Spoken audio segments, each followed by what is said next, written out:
Hi guys and welcome. On this video, we're going to review some of the best ways to avoid credit card debt and how you can implement them in your day-to-day life. If you have a credit card, you run the risk of getting too far in debt. And if you're the type who gets into that debt, it can take a whole lot of hard work and dedication and time to get it paid off. The number one way to avoid the risk of credit card debt is to completely cancel all of your cards and never use them again. But that makes it difficult if you have an emergency in the future. Plus, it's going to hurt your credit score, making it harder to get a car loan or a mortgage in the future. Still, it's possible to make good decisions about your credit cards and to make sure that you aren't getting into too much debt. 1. Keep the budget. If you don't have a budget, it gets extremely difficult to figure out how much money you actually need to run your home. Not to mention, it's nearly impossible to figure out what to do with some of the money that comes in. That's why people tend to use credit cards so much, to help them get through the hard times until they get back to a good one. Without cash on hand, a credit card is the easiest way to take care of things. The best way to work out a budget, however, is with the 50-30-20 plan. 50% of any income goes toward the necessities. 30% of any income goes toward for the fun stuff and things you want.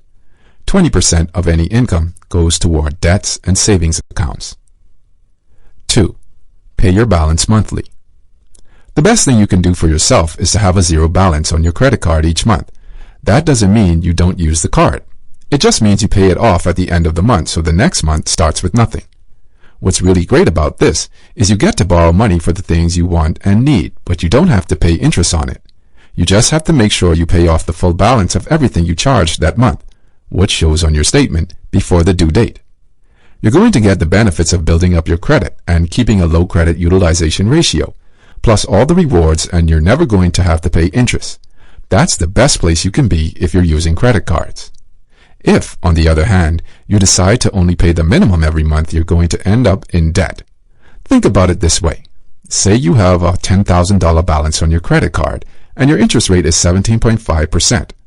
Your minimum monthly payment is only 2.5% of the balance, meaning it's only $250. That sounds like it's not as bad, but it's going to take you over 5 years to pay off your balance. And that's only if you don't charge anything else in the meantime. It's important that you know what the terms are on your card, and that means a whole lot more than just knowing what the maximum amount is that you can spend. You should know about the interest rate. You should know how the interest rate is applied. You should know why the interest rate increases and how long an introductory period is set to last. Make sure you know everything there is to know about your interest rates, because that's how you'll know what you're entitled to. 3. Keep your balance low. You don't necessarily have to keep things low, as long as you can afford whatever you put on your credit card. If you're good at managing the card and you have a good income, you're going to get a larger credit limit. But that doesn't mean you have to use it. You should still make sure you're not charging anything you can't afford. That's one way you're really going to be able to keep your debt down. So make sure you have your own credit limit, one that's lower than the full limit on the card. If you're finding that you don't have the cash to pay off the card, you didn't have the money to begin with. 4. Know your own weakness. Everyone has a weakness about certain things that they buy a lot more of than other things. So figure out what your weakness is. It might take going through your statement, or your house, or talking with friends and family. Find out what ways you can cut back on your spending.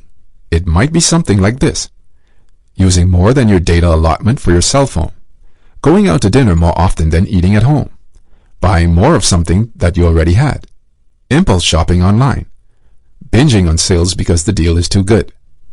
The best thing you can do is to figure out what type of habit you want to break and then figure out how you're going to replace those habits. 5. Skip the cash advance. Getting a cash advance costs you money, a lot of money, because you're going to get fees for the charge and you're going to pay even higher interest rates than on anything else you do. It's rarely ever going to be worth the cost, and you're going to be paying it for a long time. 6. Cut down the cards you use. You shouldn't be using more than 2 credit cards at any given time. That means no matter how many you have, you should only have a balance on 2 max at any time. It's easy to spend more and more until you don't know how you got into this mess if you're using more credit cards. You have to manage the balances and the payment schedules and the limits, and you end up struggling to do any of it. Just how many cards is going to be too many? Well, it's difficult to say, but pay attention to how you spend. For some people, it's best just to have one card in use. For others, it's okay to have two. Having more, though, isn't a good idea, and especially if you find yourself looking for more cards so you can spend more. 7. Keep the balance down. You definitely don't want to max out your credit card for any reason. For one thing, it's going to be really difficult to pay off if the balance is too high. For another, you're not going to have a buffer in case you have an emergency and need to charge something. Yet another problem is that you're going to have a high credit utilization rate, and that's going to hurt your credit score. You want to keep that debt down so your score looks better to those who are checking. 8. Cut the late payments. When you make a late payment and have to pay that penalty, it may not seem like a big deal until you take a closer look at the bill. Then you see that a late fee could be as much as $40 for just one. Paying multiple cards late could cost you as much as $100, and that's just 1 month. That money is definitely something you could be better spending in another way, don't you think?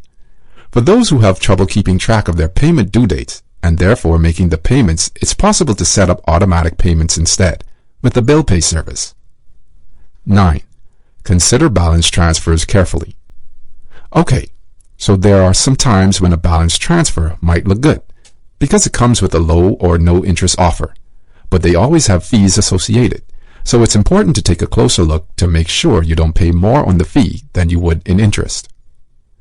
10. Keep your emotions in check. Did you know that neuroscientists believe that emotions have a huge part in the decisions that we make? In fact, it's been found that love, envy, pride, entertainment, vanity, fear, guilt, and a whole lot more play a part in whether we decide to purchase something. When it comes to emotional purchases, there may not even be a need involved at all. Instead, it could be some outside force that impacts us and convinces us that we need to make that purchase. What it means for you is that this type of purchase is based on impulse and on recommendations from others. You may not need the item at all, or you may not need it as urgently as you think. You likely don't even think about looking at other options or try to find out if something else is a better one. It's a purely emotional decision from the start. In general, there are certain types of products that are purchased because of wants and emotional reasons rather than based on need. These could be things like clothing, health products, and food. 11. Switch to debit. A debit card is similar to a credit card in one very important way. You get to swipe a card on the machine. It's also beneficial because you don't have to carry cash, but you can't get in trouble with it because it's tied to your bank account. If there's no money in the account, you can't make a purchase. That means there's no way for you to get into debt with this card. Of course, it's important to note that some debit cards now come with overdraft protection, which means your bank will let the card go through if there's no money and will therefore allow you to overdraw your account. You want to avoid that system and the charges. On the bottom line, the biggest thing for you to remember when it comes to your credit card is moderation. Make sure that you use it only to simplify your life and to make things easier in the long term as well as the short term. Don't let spending get to be too much of a temptation where you get yourself into debt. Instead, figure out where you can spend smart and where you should be thinking twice. That's it for now. On our website, you can find more posts as well as calculators and other financial tools. Which of the ways works better for you? We would love to know your thoughts, so feel free to share them with us in the comments below. I hope you enjoyed it, and don't forget to subscribe to our channel on YouTube to get more free financial educative videos.